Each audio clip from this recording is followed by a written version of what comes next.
Hi, I'm Dino Tripodis. Back in September of 2022, a certain podcast wound up being our most watched podcast, our most listened to podcast in whiskey business history. And now there's a follow-up. Peter John Ross, Social Media Monster, Part 2, tonight on Whiskey Business.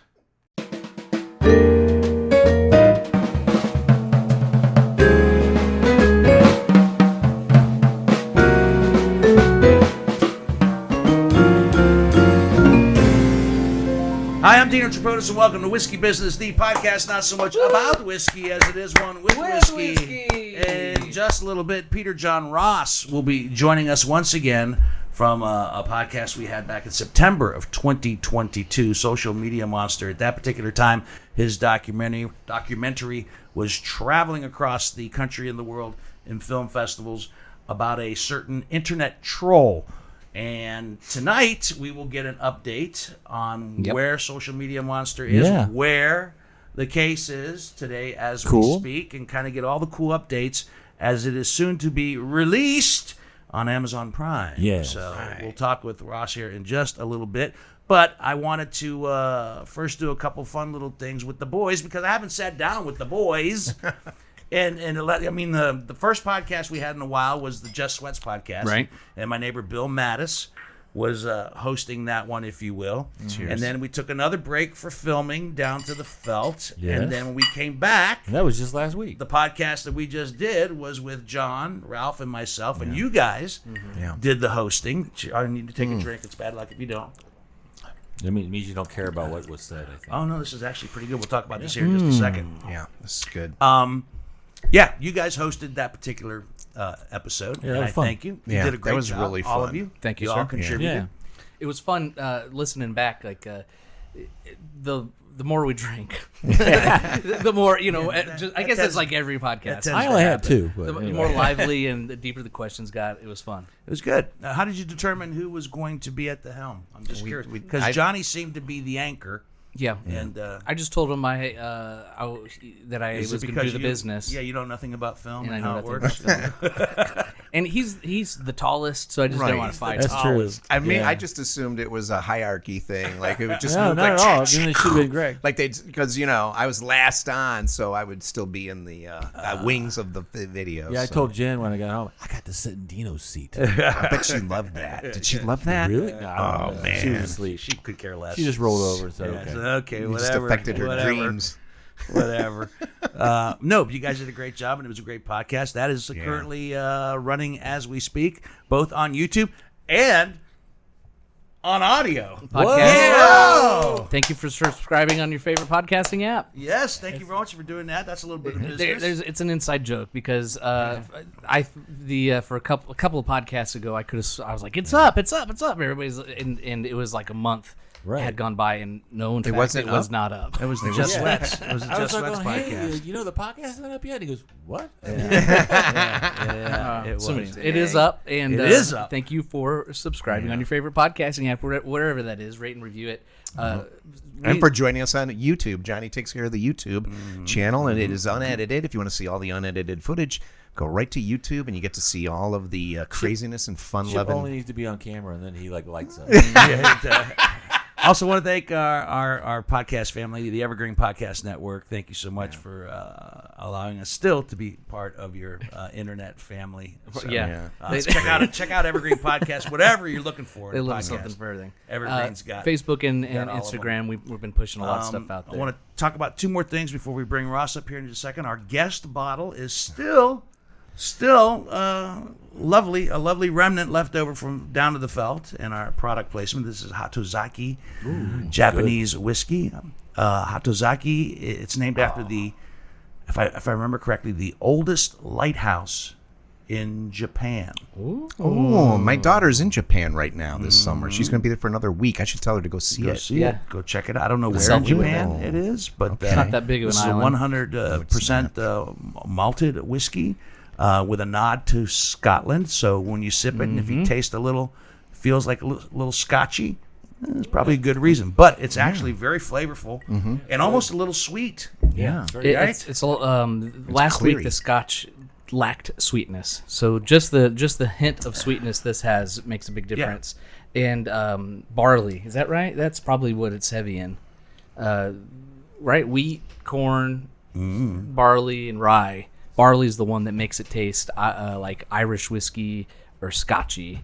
So I'm willing to bet there's barley. Well, if they have I don't that know in what's Japan. all in it. I really don't know much about it except its history that it's named after. Yeah. That's a good call. It looks like rice wine, but tastes like Scotland. It does look like a Chardonnay, very clear. When I went into a Watershed a few months ago, that was on the shelf. I remember they had just gotten bought by those guys, and I wanted to try it. They gave me a nice little sample? ounce, and it was good. All right. Yeah, it's Very good now. cool. I mentioned I was very pleased that Hansberry got the audio version of the podcast up in a timely fashion. He should be able to get audio versions of the podcast up because one thing we haven't discussed on this podcast, and we're not going to go into great depth or detail, is that both Hansberry and I are currently unemployed. I've been telling people our show got canceled. Is that what you're saying? The show got canceled? That sounds cool, Right? It That sounds cool. Canceled. All right. Our That's show cool. got canceled. Which Long technically, running. yeah, it's true. Us and technically. young Sheldon. After 30 seasons on Oh yeah, we are no longer Sunny 95. The morning show at Sunny 95 along with Stacey McKay. And It Clark comes Donnelly. to an and end. all of us are doing fine. For those of you that actually listen to the radio station and watch this podcast, we're good.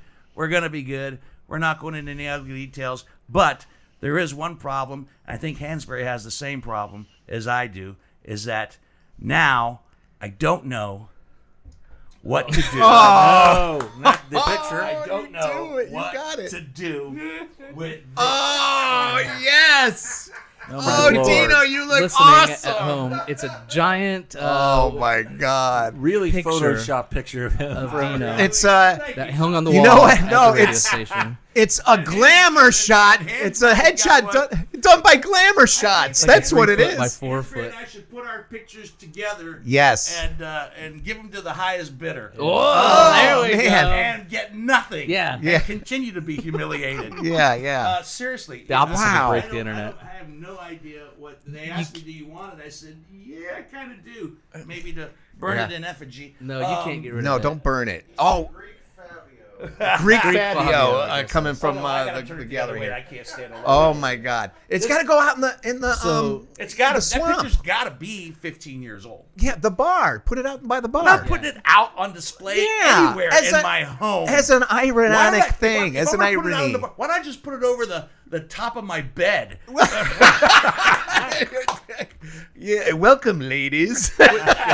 Mirrors all over and that. So this, they made a mistake the first time. They Yes, printed they mine. did. Apparently, Well, when they took this picture, They made a huge mistake. No, on my first one, they didn't put the name. That our names are nicely embroidered in Yeah. gold there. So they had another one made. So I actually have 2 of them. Oh, No, you do not. One has my name and one doesn't. Yeah. Oh my God! So, What's going to happen with yours? Are you put them in the house next to your kids' pictures right now hanging they're up? sitting in the garage, but yeah, I've had them. That was a goof for a while. I had them all over the house as a joke. Maybe I'll break them I back have no out. idea. They the fine people at Coaches want it for their. Oh, that's great! No, Yes, it's not great. It's great.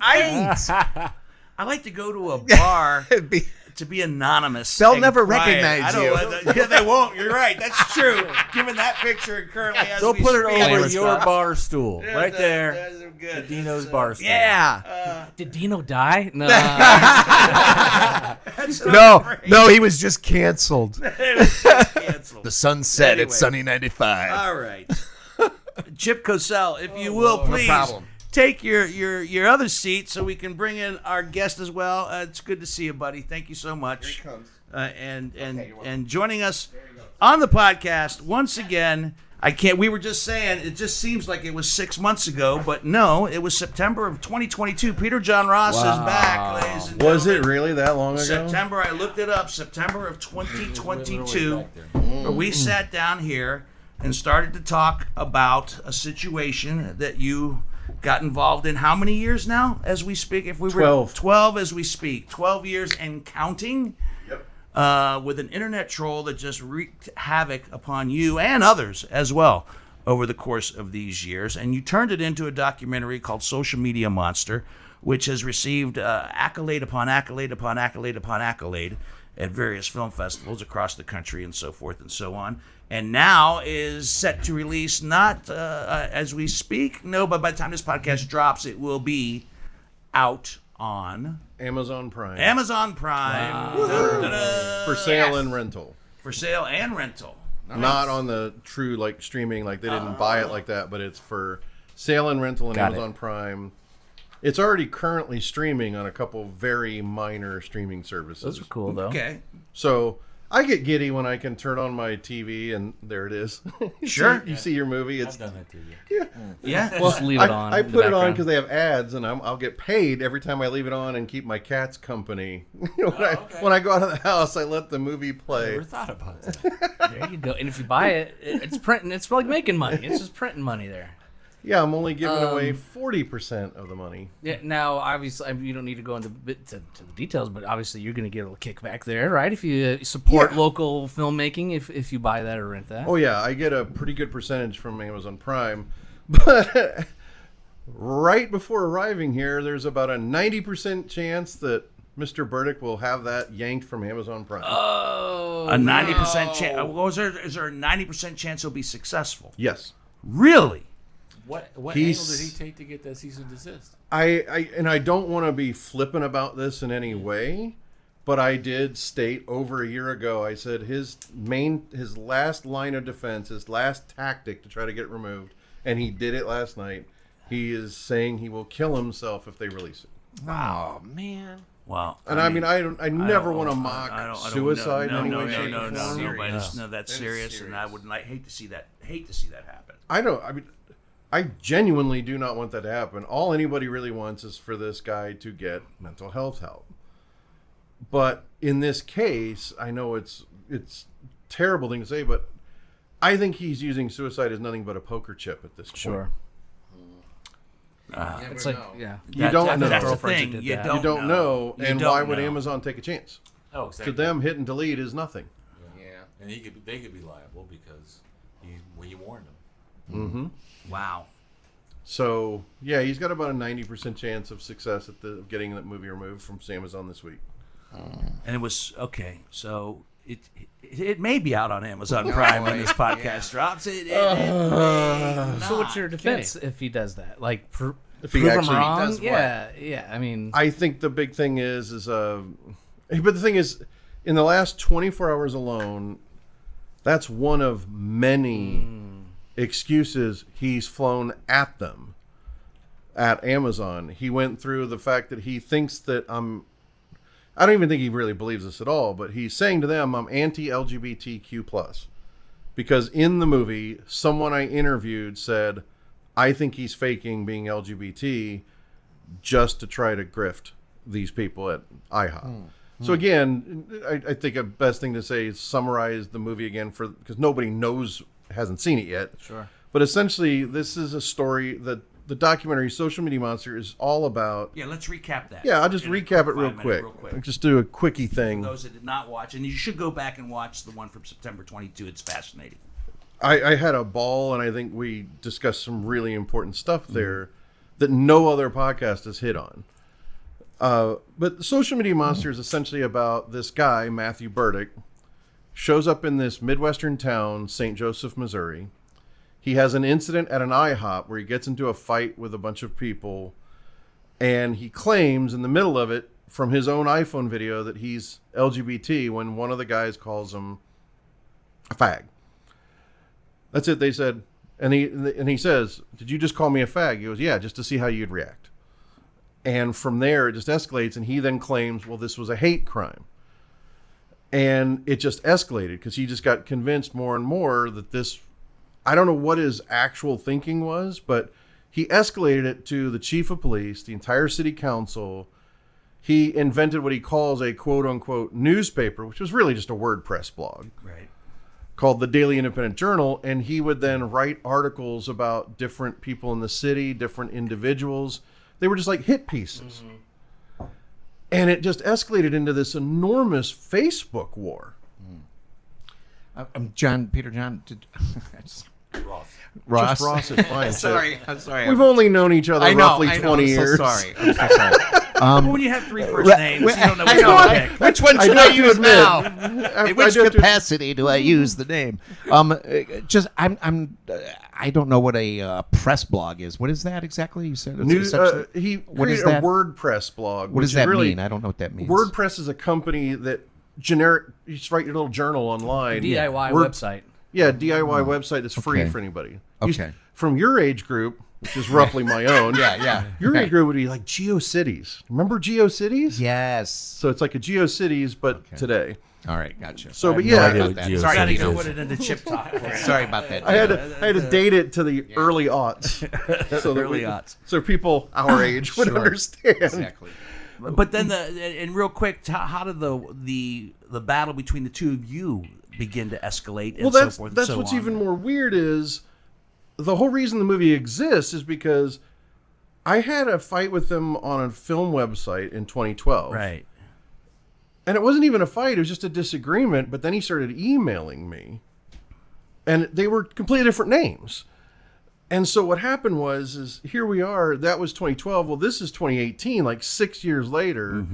When he starts harassing the city council, this really, really cool city councilman, Brian Myers, calls me on the phone because this quote unquote newspaper wrote an article about a loser fat filmmaker from Columbus. And Now it's- that could be a variety of people in this town. but he specified my 3 first names. I include myself in that mix. Peter, John, Ross, Dino.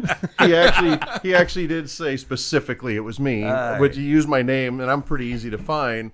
So the city councilman calls me, and we just started talking. And once he said that name, I was like, "Oh shit, Yeah. this is gonna be bad." And I got roped into the story, but only I'm very much a side character in the documentary. I'm not really involved. I don't appear in the film until almost halfway through. Right. And the only reason I'm really involved is because eventually when the guy threatened a terrorist act at a nuclear facility, that's when all of a sudden he blamed me. He said, Peter John Ross hacked me. Hey, FBI, you should investigate him, which they did. They did. I had a 2.5-hour interview with the Cleveland FBI. It got wrapped up in a few seconds. So again, if I had actually hacked his account, I'm pretty sure the FBI could have worked it out and then arrested me. For some reason, they obviously didn't because I didn't do it. But that's all in the documentary. And the funniest thing is, so I started shooting it in 2019, but didn't start editing it till 2020, which was the pandemic. And it was because I was collecting pandemic unemployment that I had the time and the money to actually start making it. But then in 2021, I felt like it was finished enough to submit to film festivals, and it started to really pick up steam. But every month, Matthew Burdick is going out on either YouTube, Facebook, or Twitter, now X, and recording either audio or video, and he keeps discussing things from the film. So I kept re-editing it. I'm like, well, that's really interesting what he just said. I got to add that in. And I've re-edited it. The actual number, I had to do the count a couple days ago, was 38 drafts of the movie. I mean, again, sometimes it would be, I just added a sentence or two here. Other times it would be, I added a 2-minute thing. Another time it was like, ooh, he claims that there was a mistake here. And you know what? He was right. I had some wrong dates. And I had to correct them. Because when I confirmed I had the wrong dates based on his complaint, I'm like, that's got to be fixed. I'm not going to put this out with the wrong dates. You gonna give him a producer credit? It's very funny. He seems... Let me assure you that That's very, very funny. Yeah. Yeah. Well, Dino gave notes. I didn't give him a producer credit either.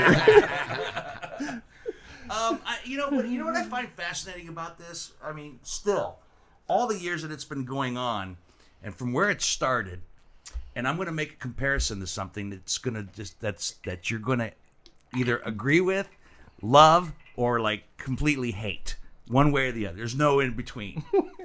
But what this seems to have become, to me, in a bizarre kind of way, is almost, and I don't mean from the mystery standpoint of it all, but it's almost become a Holmes and Moriarty type of situation. Without a doubt. Where you know what I mean? 100%. We're like, I mean, he's obviously an intelligent man on some level. Yes. All right, because people like that have to have a certain degree of intelligence, so you can't excuse that. And you're an intelligent man and very methodical as well. You are very methodical as well. But this battle that has raged for so long and continues to rage on, as far as I know, right now. I mean, even with this latest information, it seems like that type of bizarre kind of rivalry that is like, it's full of anger and frustration, and at the same time, whether either one of you care to admit it, maybe some unspoken, respect's the wrong word, but acknowledgement of like, here we are still battling one another. I think the thing about it, though, is I don't view it necessarily. I mean, I definitely see a Holmes and Moriarty, which I love because what everybody else always says is Batman Joker. My preference would be Holmes. You and I share an appreciation for Sherlock Holmes, which Indeed. is, and I thought about that today, and I'm like, I wonder if he'll think the same thing. Yeah, I do to a point, but I think for me the battle is on both of our sides is not really with each other. It's with reality. And the fact that I'm living in the shared reality and he's living in his bizarro world. Because everything he says about me is a psychological projection of himself. Interesting. None of it, what he's saying about me, is true about me. But it's true to him. But he's making confessions with everything that everything that he tries to say, everything he accuses me of is a confession of what he's doing. 100%. 100%. He's perpetually confessing to what he does. Now, the question is, the psychology, as I've researched it, and from interviews with multiple psychologists, even more from the last time I was here, it's very just absolutely generic narcissism. And the way that is they say that a narcissist, whatever they accuse you of, that's what they're doing. It's a confession. And I've looked at that, and it's like every single thing he says about me. And it's, again, I don't believe I'm a narcissist. I think I've spent the last decade trying to just shed whatever ego I had. People always think it's interesting when I've made my educational videos, when I've done things for the Frame Lines, the show we did. Yeah. I enjoyed Frame Lines. I loved Frame Lines. And I've spun off the educational part that I did as Cinestudy now. And every time I've done this, every time I've taught about it, whenever I show this kind of like anger about that's not directing, they think I'm yelling at like a newbie. It's like, I'm yelling at me 15 years ago because I should have known this. And now that I've learned it, I'm like, what an idiot I was. So they think I'm getting mad at some unknown first-time filmmaker. I'm like, I'm giving you the tip I wish someone had given me about how to actually direct a movie. Well, I mean, that's the beautiful thing about this particular business, and the creative part of it is that if you do continue to learn and grow, all the better. And yeah, I mean, you mentioned that before, back in 2022, when we talked about this. We talked about this very thing in that particular podcast, I do recall. The fact that the documentary isn't about you, it's about the situation and other situations like it that obviously exist out there on the internet, as far as trolls and the havoc that they can affect. I think the reason why Social Media Monster is so successful is twofold. Is number one, I just at every turn, every decision I made where I just like ignored my ego or selfishness, every time I ignored that and took advice, it's been successful. The other half is that it's not about me. And it's not just about that. It's a thing to where one of the biggest questions that comes up, or even criticisms of the documentary, is if Matthew Burdick is a narcissist, aren't I just feeding into his narcissism by making a movie about it? That's a good argument. Well, I've got an answer to that, which is I have to weigh that against telling the victims' stories that have had no justice through the system, not through social media, not through law enforcement, and not in the courts. The only way their story is going to be told is if I tell it in this documentary form. That's the only thing they're ever going to experience, because I don't think he's ever going to get arrested. I don't think he's ever going to be incarcerated. I don't think he's ever truly going to get kicked off social media. The greatest example I can give for that right now is, can you actually kick somebody off social media he anymore? had been permanently banned, and they were thorough in 2020 off Facebook. But he's wormed his way back in, and you ready for a shocker? Sure. Not only is he back on Facebook, can I curse? Yeah. They're fucking paying him. What? They are paying him for engagement today. Really? Yep. He gets paid. Because he gets clicks. When he gets clicks, he gets paid from Facebook directly. What are his numbers like, for God's sake? Oh, he's only making like 40, 50, 60 bucks a month. But Who still, cares? It doesn't matter. but this is somebody who is still currently threatening and harassing people on Facebook with multiple fake accounts too. And Facebook is paying him. And think about it. Again, this is the bigger picture that makes this utterly fascinating, which is you have the Section 230 law that we talked about last time. Right. That means social media companies of any kind have zero civil liability or criminal liability for anything that users post on their platforms. Right. So they have no risk of a lawsuit whatsoever. It gets tossed instantly. No case has made it past that point of an evidentiary hearing, and it just gets dropped. Because if it ever comes near the Supreme Court, they kick it back, saying Section 230 doesn't count. So here's the other thing. So when someone is trolling or fighting with someone on Facebook or Twitter, that increases engagement, means more people are involved, more people are seeing it. They can charge more for advertising. Yes. So not only are they not inspired to remove him, they're kind of inspired to keep him on. Keep them, encouraging them. They don't care if it's what it is, what the content is. Nope. Good, bad, prayers. Because what's their liability? Nothing. Nothing. Right.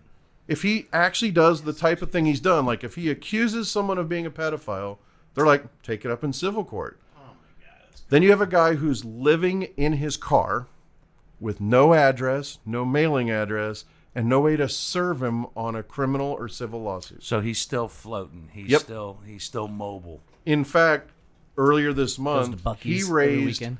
$2,600 on GoFundMe to buy a new car. What I found fascinating is he said it's going to be the exact make and model I have now in the same color. Yeah. That's a hell of an idea. Interesting. I'm going to try that. Again, Holmes and Moriarty. There's a level of genius, despite the evil or whatever it might be. And you have to. At least I did when I was an investigator. I would always respect the genius behind the evil that I was pursuing or chasing or working with. As soon as you take them for granted, oh boy. No. Well, but then there was also the world where they took themselves for granted and underestimated. The narcissism comes into play, where they feel they rise above whatever they are and think that they could never be caught, never go to jail, never be shot or killed or whatever the case might be. They consider themselves to be at some point almost invincible on some level. And that's a whole another fascinating rabbit hole that we don't have time to go down to on this particular podcast. But yes, I've experienced it and I understand it completely. Yeah, and as far as narcissism goes, everybody in this room has a certain degree of narcissism. Every human does. Every human does to a point. Healthy narcissism. Well, healthy is one way to put it, but we all have a certain degree of it, but not to the point where it becomes destructive. Yes. Right. Yeah, Or where it you need becomes some confidence and balls sometimes. And I think there's a level where when it becomes obtuse, to where this, and again, there's to me what has always kept me obsessed with the story and how it ends is the idea of never knowing, does he believe his lies or not? And I don't think the answer is a black and white yes or no. No. I think it's very fluid depending on the moment. How do you believe in a lie if you don't think it's a lie? Exactly. But I think there's times where he absolutely knows he's lying. The ultimate example I can give from today. Okay. He recorded 8 audio recordings on X Spaces. You familiar with Spaces? No. Spaces is a new thing from Twitter and then X where you can do audio chats and even do them as group chats, but it's audio recorded. Okay. It's meant to be a group chat. He's on there by himself with no listeners. Sure. He's essentially just talking to me. He even says he's talking to me, but then he tries to legally cover it as, but I'm not talking to him directly. And it's like, by the way, that's what I wanted to mention. I'll come back to that. I have some you have to notes remind here. me. Yes. Oh, Remind me to bring that up because something about you came up in court. Oh. I'm on the record. Nice. Your name is on the record. It's officially in the record Get that anyone can download the file and read it. Okay, I don't It's want in a ruling. It's That's everything. the only time ever in the history of anything. It's one of the only times your name's in a court record and it's positive. Yes, that's a first. There you go. It's a first. You're in a court That's- record for that's a helping first. someone. But Isn't it kind of like the does the tree fall in the woods thing? Like, I mean, if you don't pay attention or feed into him, does he exist? You know what I mean? Like, and that's, to me, it's a thing to answer that for myself is, again, we're working on the sequel. I just thought of this the other day and I couldn't believe I never thought of this analogy before, which I think you two will definitely love. Everybody that's seen the documentary is like, well, I want to know more about you and him, the Holmes and Moriarty story. Yeah. Because this is not the documentary that we have is not about that at all. Right. It's just That's one right. story about one city, Right. and I'm barely in it. But everybody wants to see the mano-a-mano fight that Burdick has invented.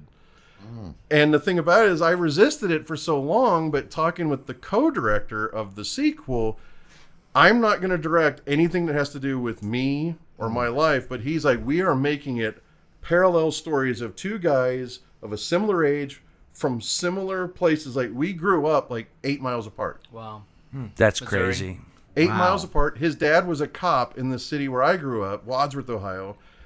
And I have no recollection of ever meeting his father or having anything to do with his father. I don't think Is he his was ever father the one- still alive? No, his father passed away. Okay. And your dad was a lawyer.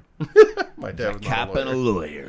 lawyer. No, my dad was You're a- writing your own story, Chip. In my brain, I am. Okay. He was a bank robber. So the funny thing is though, I mean, I got in trouble with the cops for stupid stuff like trespassing. We were running around the roof of the Wadsworth Rittman Hospital and got caught. We were like playing around in houses being constructed and falling down and stuff. You know, kid stuff. Right. We would camp out in the Everybody's done backyard that. and then we'd be caught downtown Wadsworth walking around by the police. It's like, it's nothing. We didn't do anything horrible. Juvenile delinquents. Yeah, it was the dumbest stuff imaginable. Like we didn't get caught smoking, we didn't get caught drinking. It was none of that. It was stupid kid stuff. But so what he was saying today that was an enormous lie, that Burdick was online today screaming into his phone on one of those spaces. And the biggest lie I imagine was one of the most heinous things I've ever heard him say is he's like, I have all these court records and stuff from when the mother of his daughter, she had an emergency domestic violence protection order against him because he had violently beaten her. According to her, she's not denying this anywhere, but he's saying no woman has ever accused me of beating her. Ross is making this up. The thing is, I've seen other court documents with the mother of his son. He physically was violent with her. There was another woman he dated after the mother of his daughter. He was extremely violent with her, and they weren't even dating. He's lying to everybody saying they dated when they never actually dated. And even if it isn't true, he was accused of it, is what he's denying. But the even thing that. is, there's so much evidence that it's Yeah. true. I would say it's alleged, but it's like it fits a pattern. It's all there. But what I find heinous is I find it heinous for him to even deny that he was never accused of it. When it's like 3 women went to the police with that. Right. And so would you consider these 3 women part of those victims that you mentioned earlier that have not received any justice and not have received Here's the thing any... is I feel real googly even talking about them because of the kids involved. Even though his son is like 27, 28, he's an adult. His daughter is, I think, 15. See, that's the part that fascinates me too. Where are their mindsets? Where are they with all this? That's something that I can talk about. Is like, here's two things about his daughter that really is depressing to me. It's just such a sadness to see this happen at all, which is, number one, and I brought this up in court, which was in 2022, January, I filed for the civil stalking protection order. In June, we had the hearings. So at the June 22nd hearing, when it was his time to tell a story and I got to cross-examine him, I brought up these tweets where he accused me of posing as his daughter to harass him on Twitter. He said, this account claiming to be my daughter is harassing. He's a creeper. He even had pictures of her bedroom. I don't know how he got them. And I'm like, what? I don't do the fake account thing. I mean, I'm 52. Yeah. I'm kind of way past that nonsense. That's kind of like, that's what juveniles in their late 30s do. And so I'm like, what is he talking about? So what happened is I had confirmed through an intermediary to the mother of the daughter. I was like, can you confirm this? And she came back and said, no, that was actually her, his daughter. So in court, he's testifying, saying, Ross posed as my daughter just to harass me. Wow. So then I went through, I asked about these, I brought up the tweets, brought them on screen in court, and I'm like, tell me about this tweet. Did you say this was me? He goes, yes, you know it was you. I'm like, it wasn't me, but let's keep going. And I went through and I'm like, would it surprise you to know that actually was your daughter reaching out to you for the first time in her life? Whoa. And he had a fit. He was testifying via Zoom and he was in the front seat of his car. He gets out of his car and just slammed the door over and over going, you sick fuck, you sick. And he got all angry and the magistrate was like, let's take a short break. And he goes, Your Honor, I want it on the record. When I told my daughter that I can't communicate with her without her mother's permission. And I wish I'd notated at the time what the problem was. He just perjured himself. Wow. He had just testified that it was me when he knew it was really his daughter. I'm too dumb. You said I was smart. Yeah, not smart enough. That's So why I you got didn't, lawyers. Yeah. I didn't catch it. We'll take a 5-minute recess. A couple of follow-up questions ahead. that I'm curious about, and I don't know if you can comment on them or not. One of them will be, I want to know what I'm in the records Yeah, well, for. why's your name on there for? Well, that's Yeah, not even my first question. My first question is, when we were chatting back and forth earlier before the podcast, you said that there was a particular suit that you were on the verge of winning. Can you discuss that particular suit or not? When are you putting this out?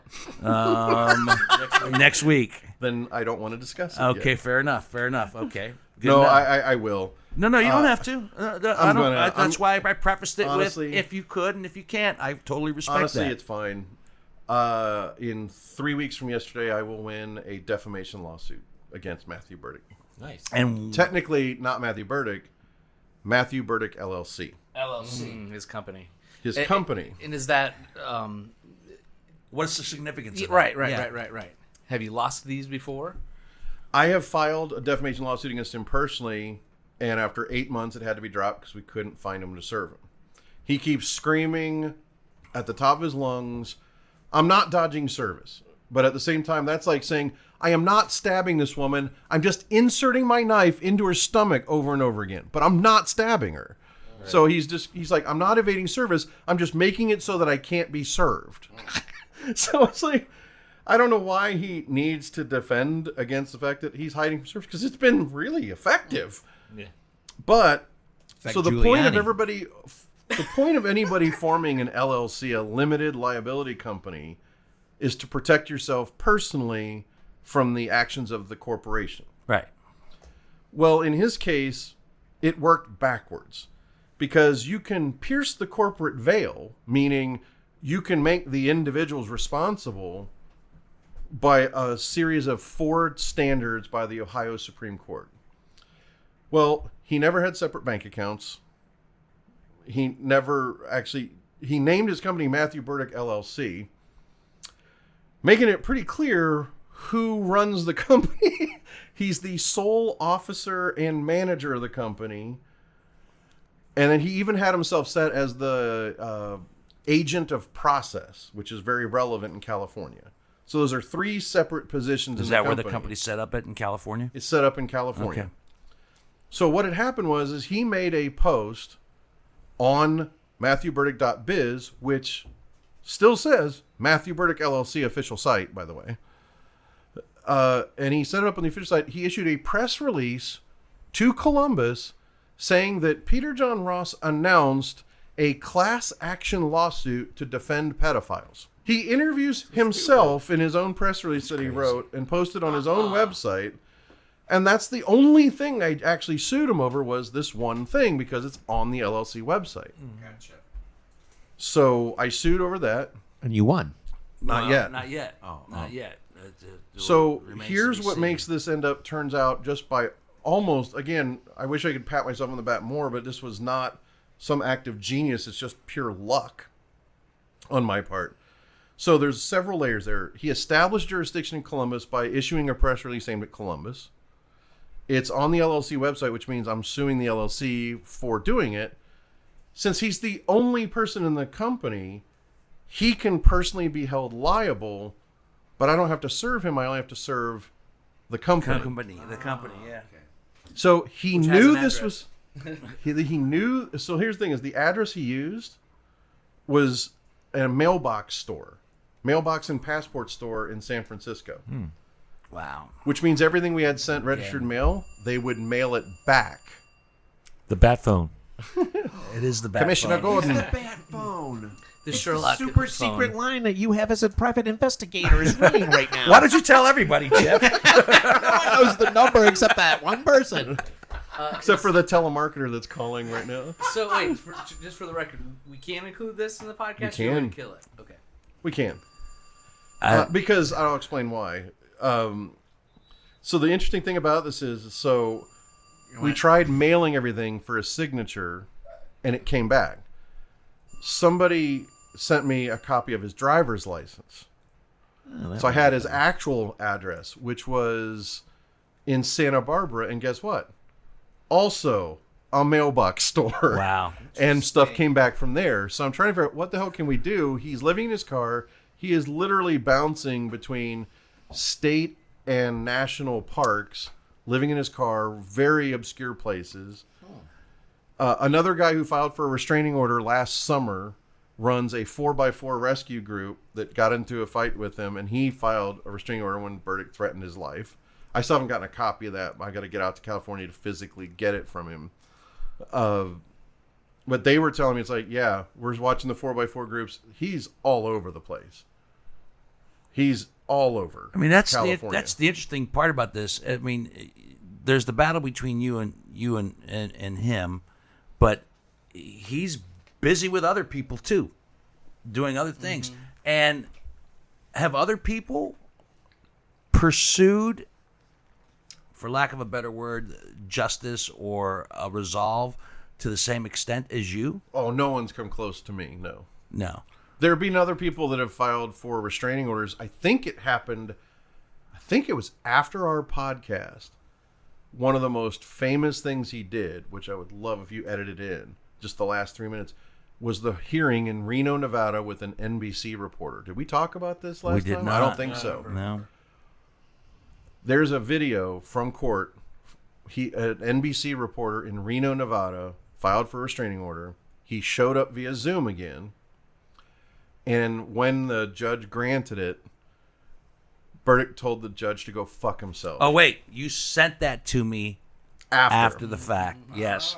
And I was But- like, holy shit. Because Was he held in contempt at that point? I would no, imagine. No? What's the point of holding him in contempt guess if he's true. not in the room? That's true. Right. End. Call. Well, did the judge? Did the judge actually go fuck himself? No. Maybe. I don't know what he did in his he did? room. I don't know what he did in chambers. All right, let me ask you. All right, let me Recess. Let, They let call me it recess. For let me for these guys, especially for these guys. Not so. How am I in the court record? So these. Okay, the now it curious relates to minds- this. Curious minds want to know. So what happened in 2023 Okay. I finally got to have contempt of court hearings for Burdick violating my civil stalking protection order. When I was on your show, it had just been granted. Right. He was violating it, but there was a weird technical problem to where the judge and the magistrate did not register that he was served and that it was in effect with the Franklin County Sheriff.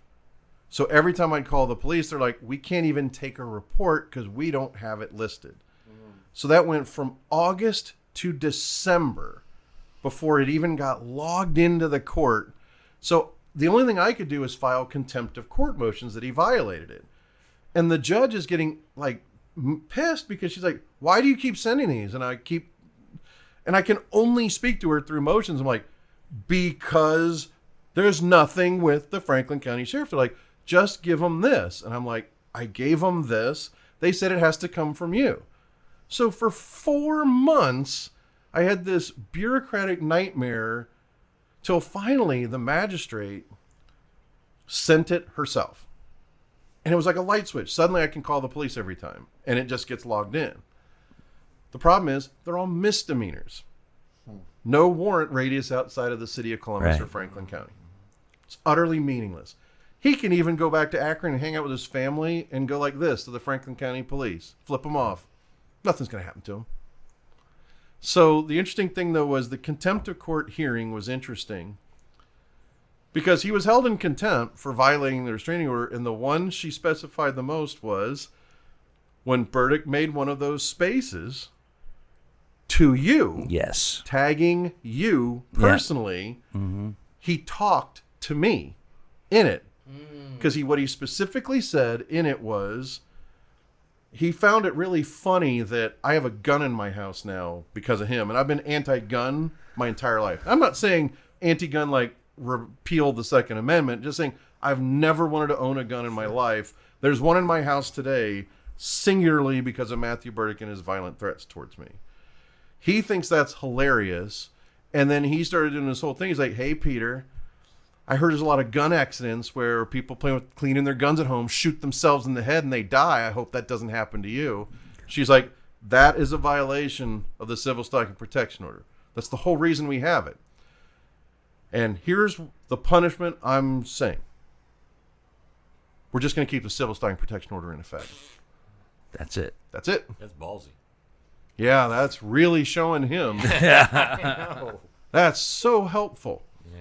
Then he started contacting my employers, which is a very direct violation. And, you know, I was working for Dave Lee at Planetary Media, which that was already a big joke, which was Dave Lee helped shoot one of the drafts of my interviews. Yeah. And we had pictures behind the scenes. And as a joke, I wrote, oh, here's Dr. Lee. It's like, gosh, he was just, there was lighting so I could check framing. And I just said, Dr. Lee. Next thing you know, I'm getting emails from real Dr. Lee's going, it's like, who's Matthew Burdick and who are you? This guy sending me. He thought that was his name. He did it to multiple Dr. Lees around the country, including a female Dr. There's Lee. gonna be a lot. There's gonna be a lot of Dr. A lot of Lees. Dr. Lees. That's I think I have a Dr. Lee somewhere. I can get an appointment tomorrow, actually. Wow. So, but he actually eventually contacted the real Dave Lee, Yeah. Planetary Media, where I work, and Matthew did? huh? Matthew Burdick did? started Oh. texting him and messaging What him. did Dave say about that? He thought it was weird. I honestly thought Dave would be livid with me, and he was shockingly blasé. Yeah, I can see that. I can actually see I that. didn't see it coming because know Dave, Dave. I love Dave to death, but to think he's not hyperactive and super sensitive, that's insane. He has his opinions. That's definitely a way to say it. I love Dave though. You always. My favorite thing with Dave lately was, you know, he's seen multiple drafts of the documentary, and what I loved is I kept him away from the trailer I worked on with our distributor, because I did a new trailer just a couple months ago, because the distributor's like, we don't like the original trailer. I'm like, I'm kind of sick of it too. I don't know what to do. So I started mulling over making a new trailer. And as I was doing drafts and working with them and other people, Dave was just somebody I left out of it. And when I finally got it done, I was really happy. And this is how you know where this is why I really respect Dave Lee, because you always are going to get the truth from him. Because when I showed it to him, he goes, that's really good. Who edited it? I go, I did. He goes, really? He goes, I thought you hired a professional. And keep in mind, he employs me as an editor. That's right. That's funny. No, but and I go, Can't afford a professional, Ross. no, what's great about that though is he's like, I thought you hired someone who cuts trailers. He goes, that was really good. Good. So I knew it was a genuine compliment because Dave more often shits on people than he compliments. Yeah, I showed So him when he something does- one day, and he's like going, "I fucking suck, dude." So, but the thing is, at the same time, Wait, though, how did Dino get on the record though? we just covered that? We just covered it. We just- So they Did I said miss his that? name. They said his name. Oh, they said his name. Burdick okay. Burdick tagged him on Okay. Twitter in a That's how it video was, or okay. audio thing. Got But it. he started talking to me, which makes it a violation of the CSPO. Gotcha. So by mentioning Dino Tripodis in the Whiskey Business Podcast, Oh, I was going to say, did there we we reach go. the We're on the podcast? record. At least We're get a on the the mention. podcast is on the record. Well, after that particular podcast, and I told everybody not to worry if he's gonna be upset, it's gonna come this way, and he did contact me, and I did not respond. It's the best way I to said go. bring it. Huh? I said bring it. No publicity is bad publicity. Yeah. Yeah, it well, is. Did you say that to me because you would be absolved? It would just be me dealing Dino, with it. for Dino, no bad publicity would be for me. Yeah, man. In this Anyway. particular scenario, in which we're trying to promote a podcast, but yes, Well, that's not and just so you always know- all encompassing. Just so you know, of the what was the view count as of today for the original one? Oh my gosh! Is it over so 6,000? It's close. It's over 6,000. It's It's if it's high 5,900s. I can check right now. Let's check right now. yeah. Because I want to know the number because I guarantee you several thousand of those are him. are just Matthew Burdick. Okay. Well, Maybe why? we could track him down because of it. There's like this analytics. Yeah, yeah. That's not. There's you know one what? guy We- listening but to the podcast. Again, track them down. We've had multiple opportunities to track him down over the years. I mean, it's The only thing is right now it's no longer really particularly relevant. Doesn't exactly matter. You can't not Because to finish off the story about the lawsuit, so I sued the Matthew Burdick LLC. So what happened after the addresses bounced? It wasn't until I got the notice from the court saying it's like, hey, you had 6 months to get them served. That was last week. Okay. You have to do a motion to show cause. It's Go ahead. the top episode with 5,400 views. there you go. 5,400 All views. right. Minimum 2,400 That's for Matthew YouTube. Burdick. I got to check out the audio. Thank you. You know, One step that's closer been to the only being- time on the podcast you A little hear me bit say closer to that monetized channel. that. So, but to finish up with the That's LLC just the video. That's just the YouTube. I was gonna say, the audio The is probably audio another 5,000. is probably off the hook. It's about they to get say. bigger, I think. So, but to finish off about the lawsuit very quickly, I know I'm super long-winded. No, I no, still you're fine, dude. apologize. But the LLC, suing the LLC, the problem is I got the notice from the court saying you need to show cause why we should keep this on the books. If you can't, in good faith, show us how you're going to get them served. And I was like, okay, I have 3 weeks to respond to this. I thought I had 4 weeks. I got 4 weeks to respond to this. So this one guy I know who had a restraining order against Burdick, but it expired. He's now a trucker. And he's like, I'm going to San Francisco. I can serve the LLC. No personally. He goes, way. I go, so what do I have to do? He's like, well, talk to a lawyer, get advice. I got advice and said, you need to put in a motion to have this guy appointed a special process server. Right.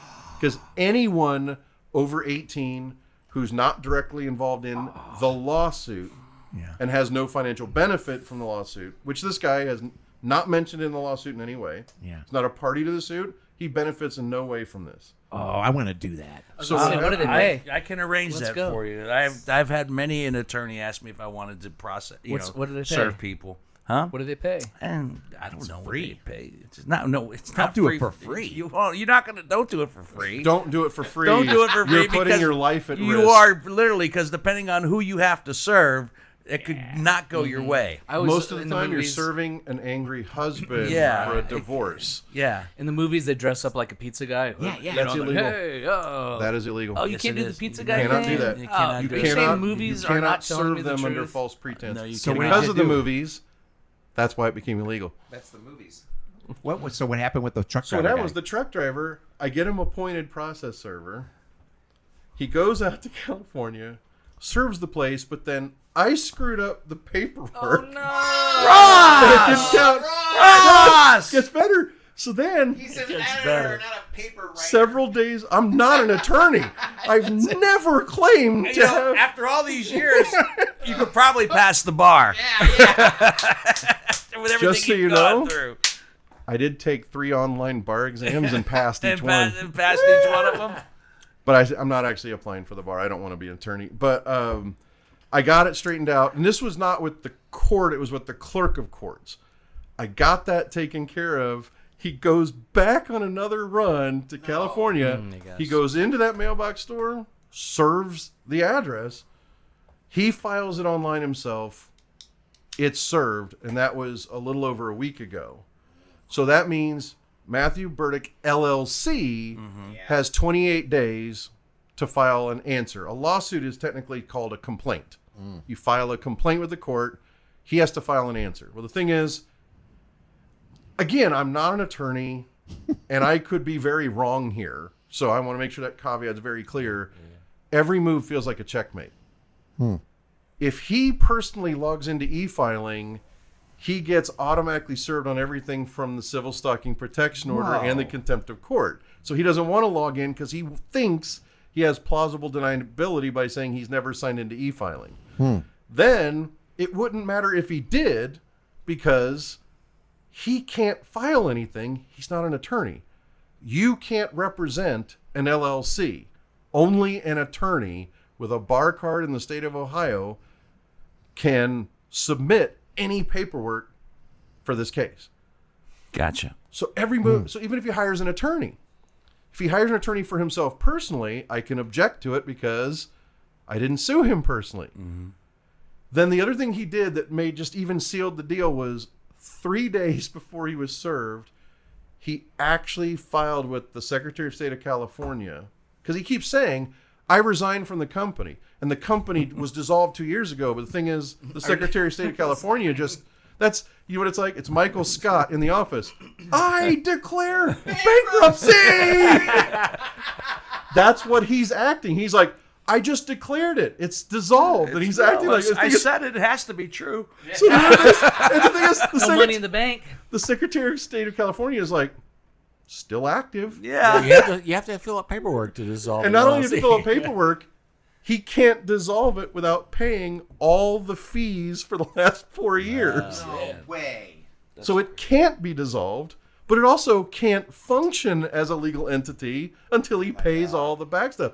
So he can't dissolve it. It still exists. It's still legally liable for everything it did while it was operating. And it's still technically operating. Then, 3 days before we got him served the second time, he did us such an enormous favor. He did file with the Secretary of State of California and said, I want myself personally removed as the agent of process so that they can't serve me. And they did. Secretary of State goes, we acknowledge he's no longer there, which is now committing a felony because you can't resign from a position without replacing it or dissolving the company. So now his company has committed a felony in the state of California because there's no agent of process. You are legally required to have a human being as an agent of process. So who's replacing him then? Do you know what I mean? That's they kind of the hiring? issue. Are they Peter John Ross. There's a very good chance I'm going to own Matthew Burdick LLC in a very near future. We're out of work over here. So I can do that. I don't know. Would you like to own I've a done a lot of company? things. I can do Sue yourself. I got it. So here's what happens. By removing himself, we could serve anyone at the address of the company. Wow. So somebody walking by on the street or anybody inside the building, it's like, are you over 18? Yes. Is this the address in Fillmore Street? Yes. Thank you. You're served and leave. Who cares if they throw it away or not? They're served. Crazy. Wow. So $60. it's basically like he is screwed. Because, I mean, But we've been in the he is screwed situation before. I mean, the conversations we had on the podcast in 22. Is he? This is a little different only for a different reason, which is he can be held legally and financially responsible for what the company, i.e. himself, did So if I get the default judgment, theoretically, and I don't know if I'm going to do this, but I could take his car. I could take his home. Which car? The new one or the old Which one? car? The All one, of them. the one, or the one that he got $2,600 for on but GoFundMe, again, which happens to be the same color, make, and model. That's a Wow. steal. Again, I don't know if I'm going to do anything like this. It does feel a little too cruel, but the option is there. I could take his car. I could declare it stolen, and he could get a felony charge for.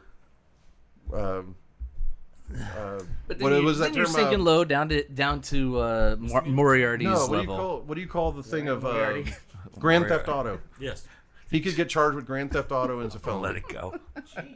Grand Theft Auto. If I declare it, if I take ownership and declare it stolen, Yeah. he can be arrested for Grand Theft Auto and it's a felony. Okay, and I now, could also go to the Apple store with a court order and have his phone shut down. So there's a lot of small things you could do just to literally poke the tiger. No, it's about monetary restitution. Yeah, I but- don't want to ever view it as that's one of the other places where I would disagree about Holmes and Moriarty in that my goal is to see him get mental health help. My goal is to see him stop abusing social media, and this is my way. Do you think of he trying to do it. believes you? Of course not, Of course not. because he's going to psychologically project. He's all about venom, anger, animosity, and revenge.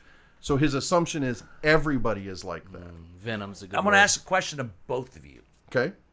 and if he does, which I assume he's going Oh, to I listen thought to. he was two people. No. I'm going to both of you. I'm assuming he's going to listen to this podcast. I guarantee you. It's like 6 first names.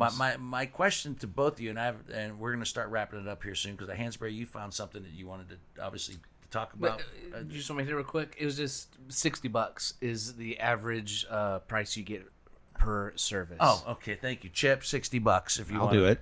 Okay. Oh, when you're a server. yeah. When so, you're a server, so you could $60 to risk your life. You Do could like work. 2 or 3 a day. Yeah, you work at Olive Garden at daytime and be a server there, and then in the Okay. evening be a server for the Okay. good. $60. So we got that out of the way. Honestly, though, that's a little off. It's $50 to $60 to hire a county sheriff to serve civil or criminal. But if you go with private, it's more like $150 to $200. Damn, that's us. This is a Dude. man who took the bar online and could have passed it 3 times, so I trust him. Man, Mr. No, it's Knowledge. actually trying to hire process servers for this case. The quotes I got, but those were California rates, but Ohio rates were very similar. All right. Dude, you And should do have you have told a me I fake would have done it for mustache? free. Dude. We're friends. Go out to San Francisco. And Well, do I this? mean, somebody I'll fly do me it. out. But, I'd have got you on Spirit Airlines. I would have done it for you. Dude, I told you in gets the you first there. podcast I got your back. Yeah. That hasn't I don't want to changed. say his last name because he'd kill me, but Mike said he would have done it. Oh, well, okay. You don't, and with all Oh, my love and respect, no. No, I don't want that on my conscience. Going into a mailbox store to serve papers is Somehow, something, given that relationship and our friendship, something would go awry, and I would feel terrible. You're right. It's probably true. No. Although I think your truck driver or server is a hero. Oh, yeah. I picture that guy with the Oh, with yeah. the papers on his fucking dashboard, and he's like driving down the road. He's like westbound and down, loaded up and trucking. We're gonna do what they say can't be done. Let me assure you, he's a character. His name was Luis Rodriguez. He legally changed it to Raymond Red Reddington. James Spader's bad guy character Yeah, from from the the Blacklist. blacklist. hilarious. So the official court record shows that we had a process server God. named Raymond Reddington. I actually did a becomes more 20-minute documentary about his situation with Burdick.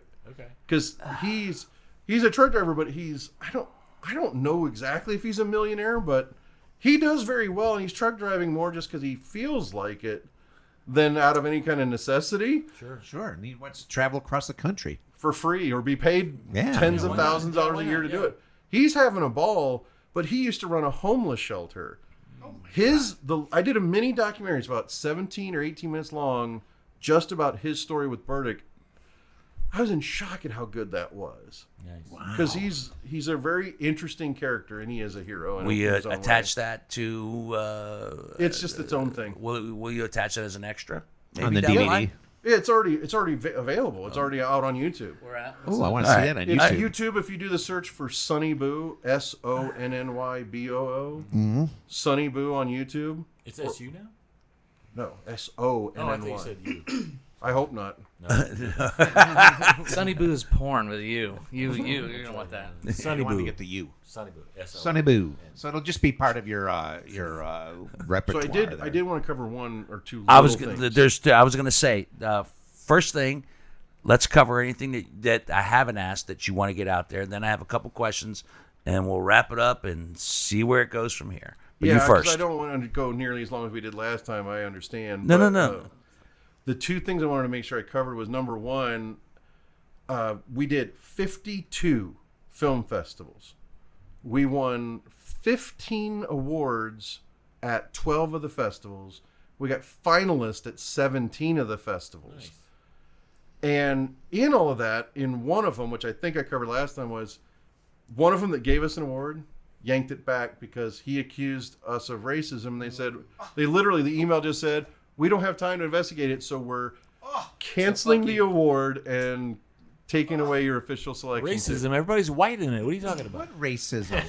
There is no racism in it. That's what I'm saying. No racism. But then, about race and then in with that, combined with that is, I've been voracious lately about trying to get reviews for the movie. Got some for the great. release. I read the reviews as of late. I'm freaked the hell out They're by these amazing. reviews. They're wonderful reviews. I had this one guy in England who's kind of like he's kind of a tastemaker, not quite an influencer, but definitely a lot of film reviewers love his stuff. I've got 6 or 7 requests because he wrote this review that said it's the best film of the year. Wow. And I was like, stop saying that. You're making... La la la la. Yeah, Can't that's hear what you. I'm like, don't say that. Shut up. No, don't say this. People are going to want to rip it apart when you say stuff like that. You're going to make the next reviewer going, it's like, well, I've got to rip it to shreds now. He Or said maybe, it's the- or maybe not. But the thing is maybe The guy in not. England, what's his name? Maybe that's, Unseen Films. Unseen films. Okay. He's really big. Unseen. no. I But- read. You sent me an email with all the reviews, and I read them all. There's and, about 4 or 5 more added since then in a well, week. That's great. Congratulations, first of all. They're great reviews and well deserved because I've seen this documentary in various incarnations I've throughout seen the it. thing. One of the Yeah. 40 edits that he made. 48. But the other thing I want to make sure to say is Yeah. just this past weekend on Sunday, Memorial Day weekend, I'm hanging out with my dad all day. My family was there for a cookout. I stayed extra. That's something we didn't talk about. My mom passed away. My mom that's in the movie. Come on. My mom died in January. Sorry to hear Sorry to that. hear that, man. Burdick made 7 or 8 of those Fuck him. videos shitting on her, Fuck saying Jesus horrible shit Christ. about my mom. that right there. And then he tries to defend. He's like, I didn't say shitty things about his mom. I said it's too bad she had to live with that. She had to live seeing her son turn into a piece of shit. And it's like, Oh my God. how is that really helping me and my family at our time yeah, of grieving yeah, here? Of all the shit you could do. Wow. So it's like he did that, but so I've been hanging so much with my dad lately, Sure. and on Sunday, every Sunday night we watch Ted Lasso. And it's great. We do 1 or 2 episodes of Ted Lasso every Sunday, and it's been amazing. We only have 2 weeks left of that. Yeah. But now I've been getting over on Saturday nights watching action movies with him and stuff. And I just love hanging with my dad. And this past Sunday, I'm hanging with my dad all day. And my phone starts blowing up. And I'm like, what is going on? On Saturday night, one of the podcast movie review teams was like, looking forward to releasing this awesome review of this really good movie, Social Media Monster, tomorrow. And then I'm getting notes from them. I get a public tweet from them saying, we are canceling this review. This is just between 2 guys, which is why I don't necessarily like that. This is just a fight between 2 guys on the internet, and we don't want any part of it. I'm like, Did they not watch the movie? I'm sorry. They watched the movie. right? they did, but I'm like, what happened? Yeah. Yeah, And all what they're did telling me happen? is they're like, he's just sending us hundreds and hundreds of emails, and we don't want it. I'm like, I warned you this was him. Nobody gets this review without being warned this is coming, and you watch the documentary. Like we can't afford to be sued. I'm like, when would you ever Be sued for what? Sued for what? And not only that, it's like, because he's saying that they're supporting a racist and hate crimes against LGBTQ, and they're like, we don't want that kind of press. And it's like, Who's gonna believe that when it's not real? And they were just like, they're like, we're out. But that again, that might be the weird, but buzzy publicity that would work to your advantage or their advantage. Obviously, I know it's Ross's disadvantage, obviously. well, but not but really here's because it's causing a stir. Similar thing. One of the reviewers from about 4 or 5 weeks ago, and this is what I tell the reviewers now. There's a guy 4 or 5 weeks ago that did a typed review. Amazing. 4.5 out of 5 stars. Incredible review. Some of my best quotes. He yanked it. See, what in would be 4 hours. Everybody He was like, gets good nope, reviews. Not everybody, but like, people give good reviews. So what would you be like? Oh, they give it a 4-star, or this movie was so fucking bizarre that we had to rescind our offer. Like, to me, that just seems more engaging. Like, I gotta fucking see this movie. But people don't know that part of it, I don't think. Yeah, there's no, I don't have that kind You're not allowed to say that? I don't have the mark. No, they're not going to say anything at this point. Say that. They can't say that, so-and-so, the best reviewer in the world rescinded that particular You can't say just that? gone. Well, I can say that, but where's the proof? Where's the proof? He deleted it. Right, yeah. It deleted So it's here's gone. the other thing that happened So what's the point? So here's the thing is, as of Saturday, Burdick was still harassing the guy who deleted his review 4 weeks later. Man. So it didn't even matter. He thinks, first he tells the lie, he deleted it because he's siding with me and he doesn't believe Ross, which is not even true. But then he's repeated the lie so much, maybe it is true, and he starts to believe it. And he's like, you're on my side. I keeps writing to you because you believe me. And the guy's ignoring him. And so that was with the one guy. These guys are the same thing, which is I don't know why, but they had a similar thing to what we once discussed in this show. It's like, maybe we'll talk to him. They actually wrote to him, well, maybe we'll interview you. And what's funny is I didn't know this because Burdick posted their emails. They didn't say any of this to me. Burdick posted their private emails where they said, well, yeah, we might have you on the show. Guess what? They didn't ask to interview me about my documentary, but they were talking to him. Like, what did you think was going to happen? Wow. And if you look at the timestamps of the 2 emails between, yeah, we'll interview you, to please stop counting us, 9 minutes. 9 minutes. He filled their inbox so much that they're like, we don't want anything to do with any of this. So, but the thing is, I normally have been like, I always have I always say this to everybody like that, which is like, I make one reply to them and I say, I really hope you don't delete the review. And the reason is, if you give in to a terrorist, you're encouraging him to keep doing this to other people. Right, he said he has been. And that's what happens is he's had success. So then he's like, well, then I just need to keep doing this because it'll work. And then it does. So they're giving him encouragement to harass more people. The point of the documentary is to stop him from doing what he's doing to these reviewers. And the other aspect that just blows my mind is the idea of, this is his perspective is, this documentary is fake. It's not real.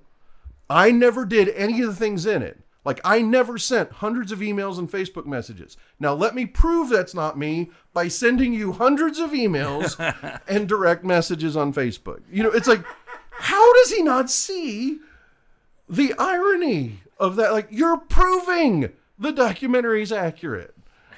How do you not see that? But the reason is he invents plausible deniability because they delete the review and then they want nothing to do with it, which means, hey, I get to rewrite history and say they believed me to all the other reviewers.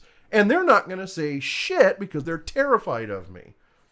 And then the question is, does he believe that? I mean, I think he starts off knowing he's lying, but then he repeats the lie enough to where he actually believes it. Yeah. Hence why he was still harassing that guy 4 weeks later. Wow. These guys were still getting emails for hours afterwards, and they kept messaging me, and it's the first time where I got a little bit peeved. Normally, I'm incredibly empathetic. The first time? About the reviewers backing out. About the reviewers backing out. I enjoy your restraint, peeved. I like that restraint. Yeah. I went with that word very intentionally because that's how I felt. But I actually got peeved at these guys because they kept forwarding me things he's saying. They said, we're not doing the review. We're not reconsidering. That's it. I'm like, okay, I respect your decision. I'm not going to try. I had my one sales pitch one time. Yeah. Please reconsider. You're giving him permission. And like this other guy found out, it doesn't matter. He's going to keep at you anyway, even though you deleted it. Yeah. And they still said no. I'm like, okay.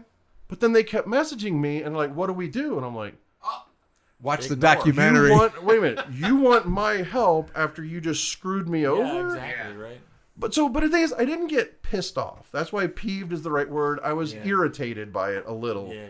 And in the end, though, I don't blame them for backing out. I mean, I'm not happy about it, but I respect their decision. That's theirs to make. If I were in their shoes, I probably would do the same thing. Like they said, it's not their fight. So I have very mixed feelings about it. And it's like one of the other producers is vehemently screaming, they're cowards and they should be outed for it. And I'm like, I don't know if I agree with that. It's a slippery slope right there. It is. It very much becomes a slippery slope, but it's a valid debate to have. Yeah. But I don't err on that side. I'm not going to go so far as to call them necessarily cowards. At least I wouldn't say most of the reviewers are not cowards. They're just like, I'm annoyed and I don't want to deal with it, and that's it. Right. Done. I mean, Makes sense. when you're reviewing something, you should just be reviewing something for what it is, and I wish you could just not worry about. And that's the weird thing. Is like I said, I'm with my The dad, so aftermath of it. I didn't know what was happening. What does your dad think about all this? I have not shown my dad the documentary. He really wants to see it. But the thing is, my dad is 80, about to turn 86, has never sent an email in his life. Sure. So I don't think he doesn't know what social media is or how it functions. Doesn't he know how to cut and paste? No. That's an inside joke. He's making fun of me. Just Sorry, we'll let that. I'm sorry. I couldn't help myself. I know how to. I know how to do it. Sorry. I just don't have the. Just leave it alone. Do you have a house? And also, Sorry. fuck you. I'm sorry. With all love. Yes. No, my dad wants to see it.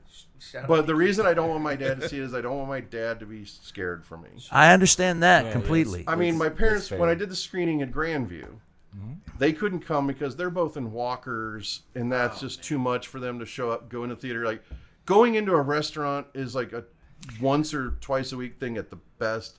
I keep saying them because I keep forgetting my mom's not there. But that's okay. She's with you still. Yeah. She very much is with me. She's with you still. The greatest thing in the world is that when she left this planet, knowing that she and I were good.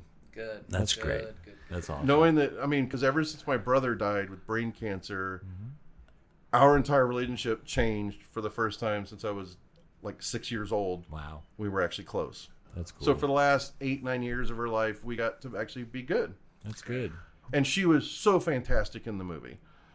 She had that one little cameo in the movie. Great cameo. Being herself, very much. She did 3 takes saying a nomination is not a win. When talking about me not actually winning 6 nominations, she's like, I stayed away from that house for like 2 months after I lost that Emmy because I show up and she's like, 6 nominations and no wins. Yeah. And I'm just like, oh, God. It's like, we had. Sometimes I think we have the same mother. But your father, he has to know. He has some idea. He has a knowledge, a simple knowledge of what's going on. Yeah. So, and you say you're protecting him from that.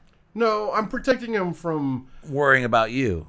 I'm protecting him from finding out just how bad the situation really is. But don't you think? Scary bird. Yeah, I'm a parent, and my daughter's pretty savvy. We try to protect our children as much as possible from things that would upset them. But parents also have a certain amount of intuition. So don't you think he's probably aware on some level that he's being protected? No. Really? No. You want to? I'll get super serious and very deep right now. That's fine, man. Go. This is something I've never said ever out loud except to a therapist once. Part of why I am who I am is not necessarily because of being like my father, but taking a stance to be an opposite in some ways. Neither one of my parents, I mean, again, keep in mind, both of my sisters have bought me for Christmas more than once black sheep slippers. Just the same day, Saturday, they were clearing out stuff from the house, and they found a typed one-page sci-fi story I wrote when I was 9. And they mocked me mercilessly for it, which had no real effect on me. Sorry. Because, I mean, again, I've always felt not just an outsider. I don't feel like I'm a part of their family, and I'm okay with that. I'm at peace with that. But I've always been creative and different. And I have, ever since 20 years ago when I started becoming a filmmaker, I used to have to say I've never been this poor, never been this happy. I'm not as poor now. I'm not rich, but I bought a house doing what I love. Mm-hmm. Sure. Yeah. I couldn't be happier. And then in the last 3-4 years making this documentary, it has reinvigorated a internal joy with me. And part of it is I'm doing something positive. I'm being proactive. My parents, both of them, lived their entire lives without ever taking a risk of any kind, of never wanting to get involved or take a side and make a stand. And I'm not saying it to shit on either of them. No. That is just who they are and the choices they made. It's just a fact. Yeah. It's just a fact. I'm not saying it's not a criticism. No. It's a choice they can make, and it's neither good nor bad.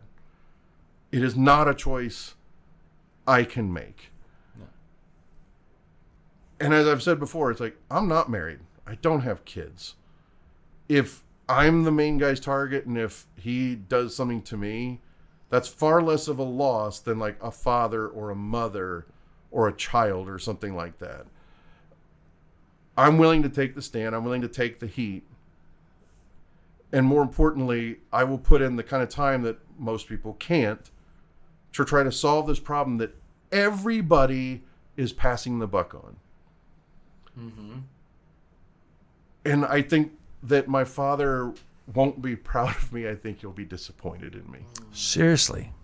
You won't get it? I think he will beg me to not do what I'm doing. And I don't want to break his heart. Yeah. Because there's no fucking chance I'm going to not see this through. So when you say he'll be disappointed in you, but when he says if he were to ask you those things, isn't that his way of, in his mind, of being protective? Yes, absolutely. But I think he'll take it as a disrespect that I don't obey.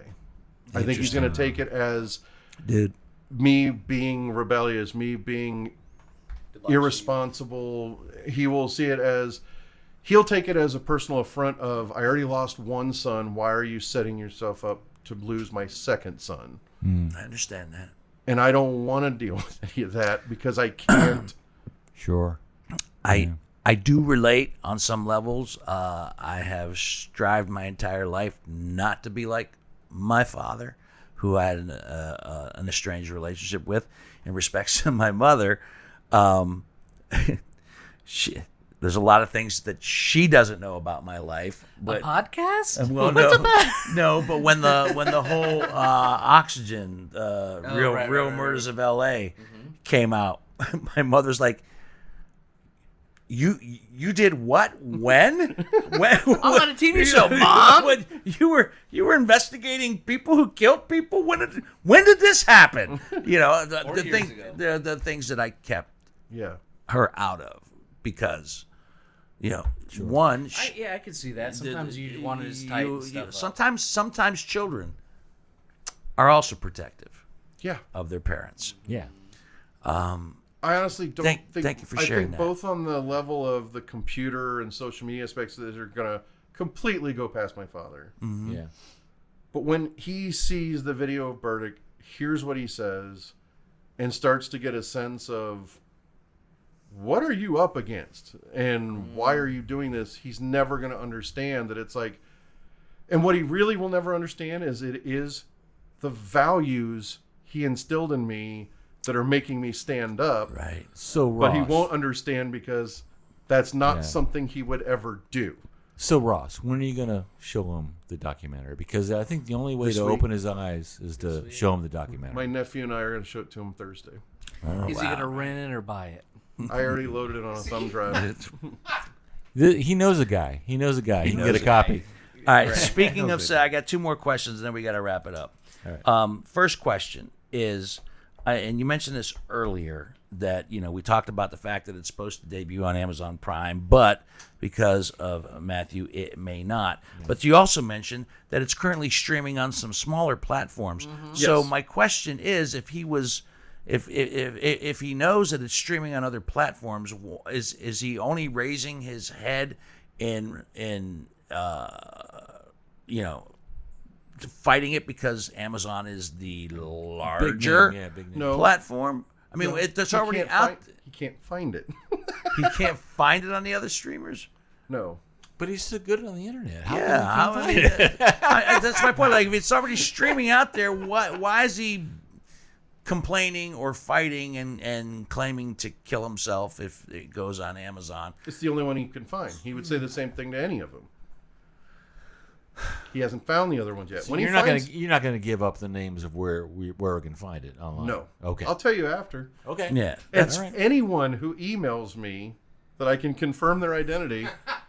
I'll be happy to tell them how to watch it, because there have been people for the last 6 weeks have been watching it on 2 different streaming services with ads, commercial breaks. And I've been so excited that they're getting to watch it, and I eventually get paid from that. So Grunge TV, right? And you don't want him to show it off or shut it down, right? he will Yeah, approach yeah. anyone. There isn't a single reviewer or podcast I've been on that he hasn't contacted a lot. See, that's the Here we part go. that's the part that fascinates me, and that's the part of the puzzle that I can't quite figure out, because when we talk about the narcissistic nature, it would seem that he almost would want it out there to fuel He his. says he does, but then he it fights hard fuels to get it removed. Yeah, it makes no sense. And But this I think it does. There's something has come out lately in his diatribes. And here's the thing I do is myself and about 5 or 6 other people kind of watch over his Twitter feed and Facebook, and when he makes a video, whoever's kind of like on deck records it. They'll send me either on a Google Drive or their own YouTube channel privately. I'll download it and I'll load it into the editing software, which transcribes it fairly accurate today. So I then read Premiere it Pro. without having to Shout listen to out. his stupid voice. Because, and most of the people that listen will tell me, you need to listen to this. And they'll even put time codes of like 3 minutes, 18 seconds, you got to hear this. And it's like, because I just, it would be more than a full-time job. Oh, my One of the things I Lord. pointed out was April, he recorded 175 of those Twitter spaces. wow. The runtime was April has 71 hours. Oh my Oh my Lord. God, that's more than a feature-length That's movie. almost 71 hours. 71 hours is Dude, definitely that's more than like- a feature that's like film. 4 It's days, more. 3 It's days. like it's 35 feature films. It's more than right? all the Star 35 Wars movies feature put films. together. It's like 2 Now seasons. Chip understands. It's like it's a binging. it's like you're 2 binging. seasons of a TV show that aired in the 70s when they used to do like 30 episodes Yeah. a year. My favorite part about that is that he'll then say, in some of these he'll say, I can prove I wasn't online that day because I didn't have internet access. And it's like, on that day, you recorded 4 hours man. of live streaming audio. So it's like, doesn't make sense. Nearly as long as this podcast, Ross. Last question. Last question. And you know what? If there's fodder for more down the line, then so be it. We will return because I'll be curious to see where it goes from here. But my last question is, and it's for both of you, and I know you can't answer for him, but maybe you can Guess. guess. We talked about how long this has been going on? 12 years? 12 years this week. 12 years this week, and we did this anniversary. first podcast with you in 22.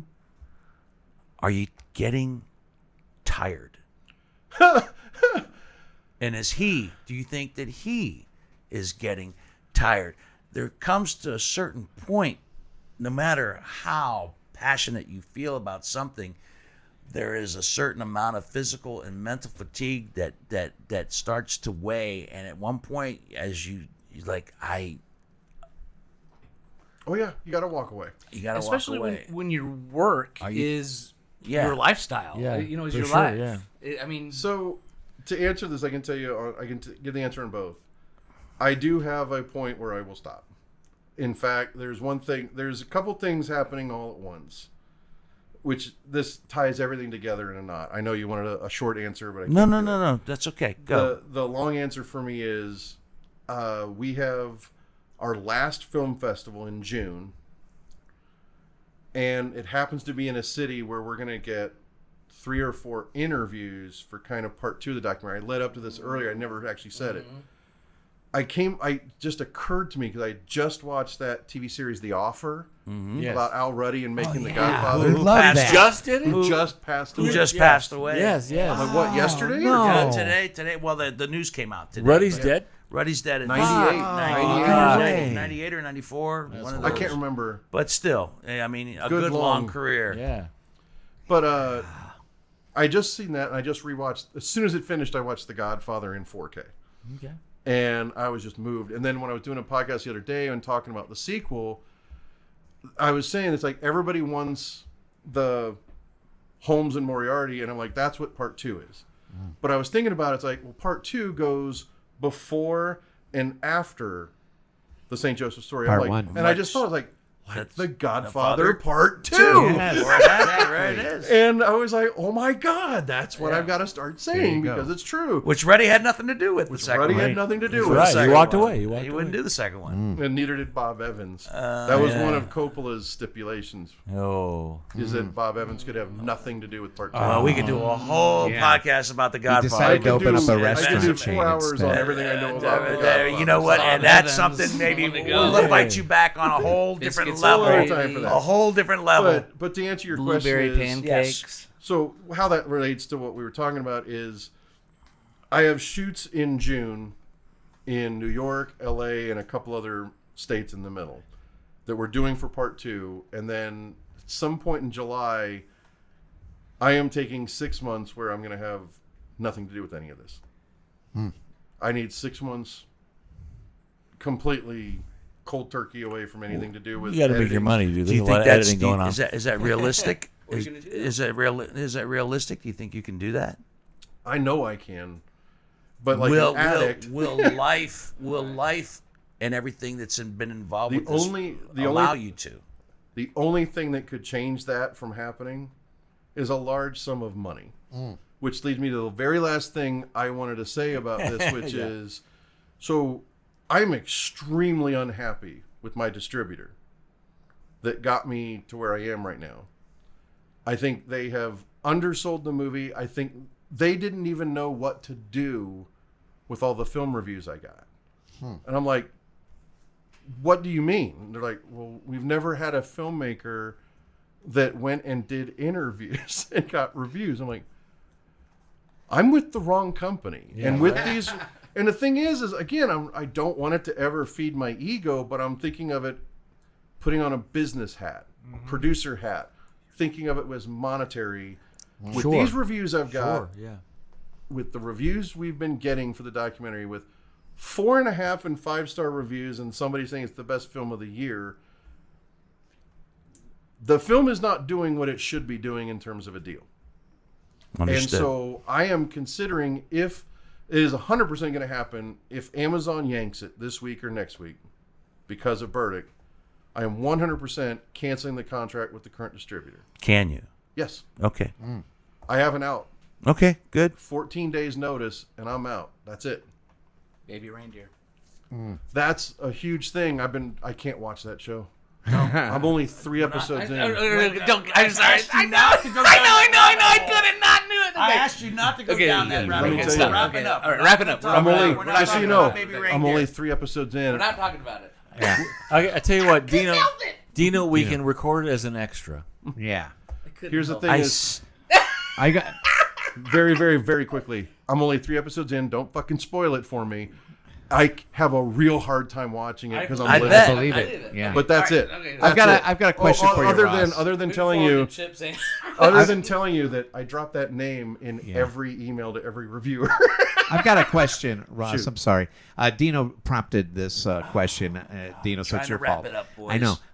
But in terms of when this is over, all right, when your sequel's going to be done and completed, whenever that is, who knows? We don't know, right? Mm-hmm. When it's done, are you going to just turn off the emails from him and end it, cut off all communication, and just rest and say, that's it. I'm going to go on with my life, and that's it. No more. Nothing else to do with it. So, no more. You're again, done. I want to address that it's a really good point, which is there are times where I will take a day where I'm like, I'm not getting online at all today. Mm-hmm. I mean, it's like, or there's other days where it's like, I have work to do, so I don't even look. And there's been times where, based on talking with the shrink, it's like I've gone 2 weeks without hearing anything he said or looking at it. I'm like, guys, just notate stuff. I'll get to it later. And it's good. But I think that I haven't reached the point where it's truly unhealthy. I had this conversation the other day with my therapist about there's something I've done that I'm like, I don't know how I feel about this. I'm never being irresponsible and not doing my paid work or blowing off something or not seeing my family because I'd rather be listening to him. That doesn't happen. But I absolutely, I don't know how to say this right, which is when he's posting stuff on Twitter like he did today, I keep having to switch websites where I can write my thoughts and feelings as kind of therapy so that it doesn't drive me nuts. Mm-hmm. He keeps finding it no matter where I go. And it's because I don't mind writing it publicly. I kind of do want people to see it, but I don't need him to see it. But he keeps finding it, and then he obsessively responds to everything. And then everything he says, like I said, he projects everything he's doing on me. He'll take anything I say, and I will literally say, nothing I've written was anti-LGBT. And he's admitting that he's anti-LGBT. And it's that's the opposite of what I wrote. Nice. And then it's just for hours, I'll be editing away with a client, and then I'll be just write, see that he wrote that. Okay, no, that's not true. And I have these rules about never be rude, never be mean, never do name calling, always be empathetic that he's potentially mentally ill severely. And that's Allegedly. Yeah. What else? Well, I don't know. There's so many times where he's consciously evil that I don't know that that's mental illness. There's times where he's blatantly, knowingly lying. That's not mental illness. No. But mental illness is also mild depression to schizophrenia and a coma. So that's a pretty broad range. But again, that's all I wanted to do with that. And the only thing I'd say to answer your question is the big finale is, will he ever quit? No. So you don't think that he's getting There's tired? no chance he will ever. Not quit, but do you think he's getting tired? No. There's a difference. Not at all. He will fight reality. Not me. He will fight reality till he takes his last breath. That is a fact. If there's anything that I am 100% sure of, he will never, ever stop. Yeah. He will never be tired. Do you think someone that did 71 hours of content in April is running out of steam? Do you know how many he's up to already in May? No. 138. And probably, let me check. He was live when we started on Twitter. Do what? He was live Did he on know Twitter. we were doing this or no? No. It's just I've said coincidence. nothing. No. Good. So, I mean, I'm sorry to say, this is the actual last thing. He has addressed every word I said on the last podcast. Nice. And one of the most important things he took completely out of context and misunderstood is when the one guy, the first stalker that I had, Mike Newman. Yeah, I would confuse the two What of them. happened was, you talked me off the ledge about that. Then there was this other guy, Chris Hulbert, who called and threatened me. You talked me off the ledge about that. Well, Burdick is saying you talked me off the ledge about my career or that I was stalking them. Or he took it totally, and he keeps referring to this as some big admission that it's not, that you were giving me career advice. I'm like, no. All you were telling me is like, with your experience, Right. your previous experience as a detective with actual murderers and scary ass people, you were like, don't be afraid of him. Don't be afraid of him. You took one look at Burke and you said, be afraid of him. And that was years before the podcast. That was literally like 11 years ago, 12 years ago. You were like, okay. Because, no, it was actually about 2016 or 2015 when I filed for the civil strike. Oh, I remember when we had the first conversation. Yeah. Because our friend Mike, who I always yeah. refer to by his last name but promised I wouldn't. Don't. No need to. I know who he is. Everybody here knows I know who he is. is. Hi, Mike. Hey, what did he say about me? The last thing I'm going to say about this is, I think Dina's Mike- trying to wrap this up for the last 20 minutes. but because you'd talked me off the ledge, meaning you told me, you do not have to worry about that guy or this guy, meaning Mike and Chris. You said, you don't have to worry about these guys. You looked at them and assessed them and were like, no, there's nothing to worry about here. Don't even worry about it. And then Mike was like, you really, really, really need to tell Dino about this. I'm like, I'm just afraid he's going to just say I'm just being paranoid again, or it's just me, having another one of these situations that he doesn't want to deal with. And then I gave it to you, and you were like, you called me on the phone, which was the first clue. Something's different. The second clue was you're like, I've been looking into this guy for 10 minutes. I'm going to tell you right now, I'm going to hook you up with my friend at the FBI. Which he did. I did. And I actually got to speak to my first FBI agent because of Dino, which we never covered in the last one, which was Not necessary, but that is how things, that changed my mind about everything too. That's where because here's the thing is, that was actually significant to this entire storyline of the last 12 years is I didn't know or understand anything about narcissism, bipolar, borderline, sociopathy, psychopathy. And again, that's not saying Burdick is definitely one of those. I'm just saying it's a possibility. But I had no comprehension of those things. So I couldn't wrap my mind around, like, this is funny. There's a guy being a douchebag on the internet. I think it's funny. And I'm making fun of him. I'm not going to deny that I did. But after that conversation, it's kind of like, that's when you kind of got to stop saying that kind of stuff because this isn't funny anymore. right. This might be a serious issue. And it's proven to be both fascinating, which I wish it wasn't. But yeah, and to answer your question, what else am I going to do? I'm throwing myself into Cinestudy. I have this enormous project I want to do with it. And that's going to become my focus to where I can still be doing something super positive, where I want to get filmmaking education to people at inner city schools and rural schools that do not have film and media classes. I want them to have equal opportunity to have tools and software and education that they might not be able to get. So that is where my focus is going to be starting from July through December. Cool. So All right. what's your website again? Sunnyboo.com and cinestudy.org. All right. And on that note, if there's more to come, we will cover it on a Whiskey Business. But I want to thank once again let's see if you can go past the 5.4 from the last podcast, because this has been fascinating. Yeah. And thank you for the updates. Good stuff. No, I appreciate you bringing me back on. Dude, please. We talked about this, and I know third that episode's coming. I know that Yeah, with got to. all the accolades of the film and where it's going and where it should be going, that Or it might be going.